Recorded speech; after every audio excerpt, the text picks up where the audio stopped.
question. S'organiser pour l'apprentissage de la religion cette année.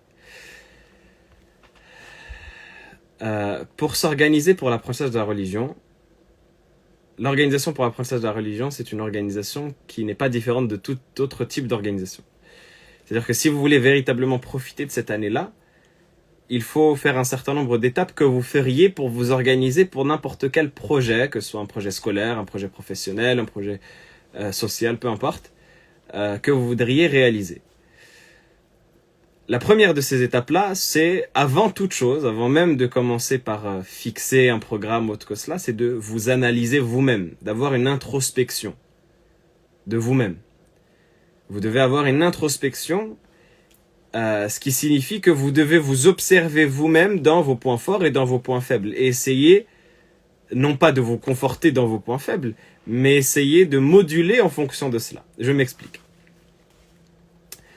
Si on part sur un point de vue utopique où on se dit il faut que cette année je sois le plus productif possible et que je commence à me faire un programme où je me dis tous les matins lever pour le Fajr déjà à 5-6 heures. Ensuite, après cela, je vais me rendormir 30 minutes.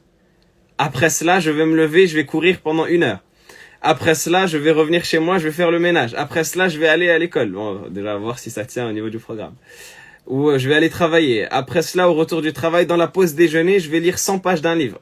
Déjà, on sait que tout cela, c'est utopique et que ça ne tiendra jamais. Pourquoi ? Parce que c'est parti sur une mauvaise analyse de soi-même et de nos habitudes. Il se peut que quand je prie Salat al-Fajr, je tiens, par exemple, pour les adhkar, etc. Et après, j'ai envie de me rendormir pour partir avec plus d'énergie pour la journée. Ou il se peut que j'arrive à tenir la matinée, mais que, par exemple, à midi, j'ai besoin de faire une sieste. Donc, chacun a sa manière d'être qui fait que la première chose pour qu'il arrive à être productif lorsqu'il fait un emploi du temps, c'est de se prendre en considération comment il est réellement. Et de ne pas se baser sur une utopie ou sur le programme de quelqu'un d'autre. Fût-il un programme pertinent pour cette personne-là. C'est-à-dire que parfois, on peut trouver une personne qui a un programme, qui arrive à le tenir et qui est pertinent pour elle. Parce qu'elle a l'habitude de faire telle chose, parce qu'elle a l'habitude de tel rythme, alors que ça peut ne pas être pertinent pour moi qui ai un autre rythme ou qui ai d'autres habitudes, même si j'aspire à être comme lui, par exemple, même s'il y a des choses que j'aimerais changer, par exemple, je m'endors le matin après le fajr, j'aimerais changer cela. Bien, ce n'est pas réaliste pour le moment tant que on n'a pas corrigé cela de ne pas prendre en considération cet élément de notre personnalité. Une fois qu'on a réussi à faire un schéma de là où on a plus de facilité que d'autres, là où on a un rythme, là où on a une routine. Par exemple, il y a des gens qui vont le matin prendre les transports. Ça, l'heure dans laquelle tu vas prendre les transports, c'est une heure qu'il faut prendre en considération et qui est extrêmement importante. L'heure d'aller, l'heure de retour. Chose qui ne va pas être le même type, par exemple, pour une personne qui ne va pas avoir de chemin vers le travail, qui va travailler depuis chez elle, par exemple. Ou pour une personne qui va prendre sa voiture. Ça ne va pas être la même chose. On va pas dire, par exemple, le matin sur le chemin du travail, il faut lire. Il va dire, mais comment je lis? Moi, je suis en voiture. Ou je suis en moto, ou peu importe. Comprenez? Donc, la première des choses, c'est de s'analyser soi-même et de voir là où on a des points forts, là où on a des points faibles, etc. La deuxième des choses, une fois qu'on a vu cela, c'est de fixer en fonction de cette routine qu'on a, un programme avec des objectifs réalisables. Quand je dis des objectifs réalisables, c'est-à-dire que le mieux est l'ennemi du bien, comme le dit le célèbre adage, et le prophète sallallahu alayhi wa sallam dit Ahabbul amali ila Allah adwamuhu wa inqal. La meilleure des œuvres auprès d'Allah subhanahu wa ta'ala, celle qui est la plus constante, même si elle est de petite quantité, de faible quantité. C'est-à-dire que la base, c'est qu'on arrive à se fixer des objectifs qui soient concrets.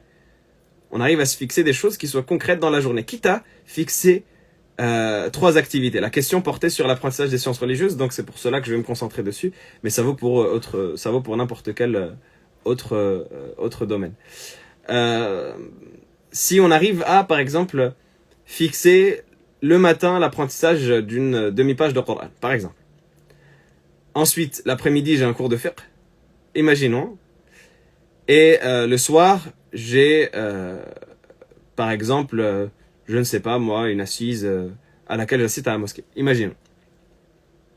Bien, je vais partir sur ces objectifs-là, qui sont concrets, à savoir, je vais me concentrer d'abord sur mon apprentissage, et je vais développer tout ce dont j'ai besoin par rapport dans cet apprentissage-là pour que ce soit un apprentissage solide, que ce ne soit pas juste une prétention. Par exemple, apprendre une demi-page de Coran, oui, mais la réviser aussi régulièrement.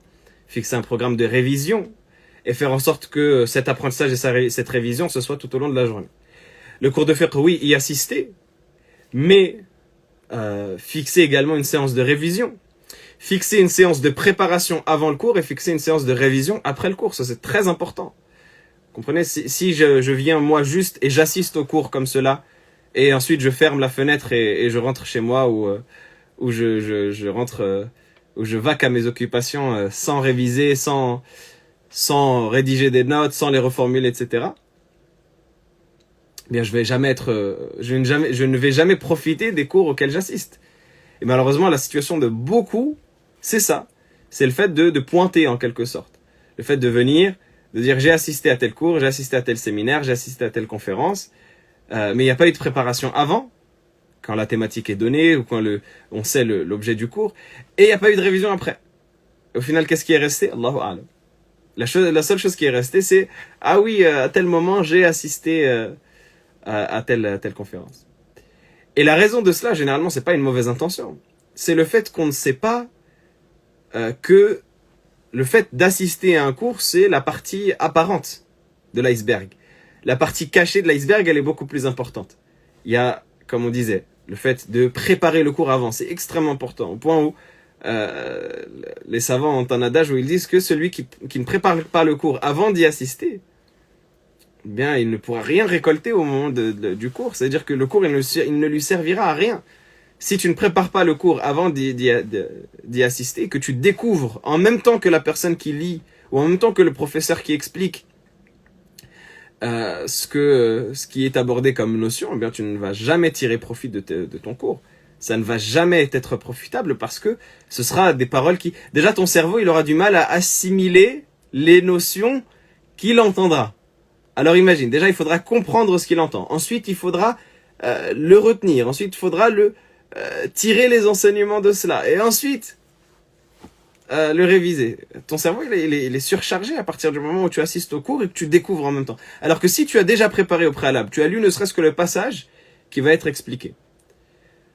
Et que lorsque le professeur parle, par exemple, eh bien, ça fait écho à ce que tu as lu précédemment. Bien là, déjà, tu as mâché le travail à ton cerveau qui va pouvoir rattacher les notions à ce que tu as pu lire de toi-même au préalable.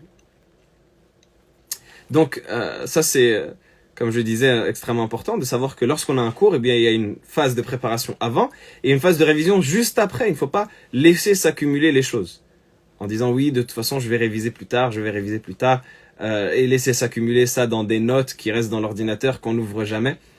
Ça n'est jamais pertinent parce que au final, la personne s'embourbe dans une montagne de choses qu'elle se dit qu'elle doit faire et elle ne les fait plus jamais. Donc, comme je le disais, viser concret et savoir que quand on a une activité, il faut en prévoir 3 autour de cette activité-là. Préparation, l'activité en elle-même et révision. Ça vaut pour le Coran, ça vaut pour les cours, les assises de sciences. Et une fois qu'on a ces objectifs concrets, comme je disais, déjà notre journée, elle est bien remplie. Déjà, si on arrive à suivre un cours de manière journalière, avec cette préparation, avec cette révision, et en même temps avoir de l'apprentissage, déjà, Allahumma lakal hamd. La problématique, c'est quand on veut trop se surcharger, quand on veut faire ça, plus des dours à la mosquée, plus des activités, plus des activités associatives par exemple, plus ceci, plus cela, et qu'au final on se retrouve soit face à du surmenage, qui va durer au bout de quelques jours, soit un abandon pur et simple. Et généralement, de toute façon, le surmenage amène à l'abandon. Donc voilà, pour profiter de son année, il faut partir avec des objectifs clairs, précis, fixés, quitte à ce que ce soit limité, savoir prévoir les activités qu'il y a autour de chaque activité qu'on a dans son emploi du temps, savoir, comme on disait, préparation, révision, etc. Et après cela, eh bien, se fixer un programme en fonction de soi-même, ses objectifs, en fonction de... Là, ce que je vous ai dit, c'est un exemple, en fonction de soi-même, de la manière qu'on a de la routine qu'on a, de la manière qu'on a de faire les choses, etc. Et Inch'Allah Ta'ala, ce sera pertinent et profitable, je l'espère.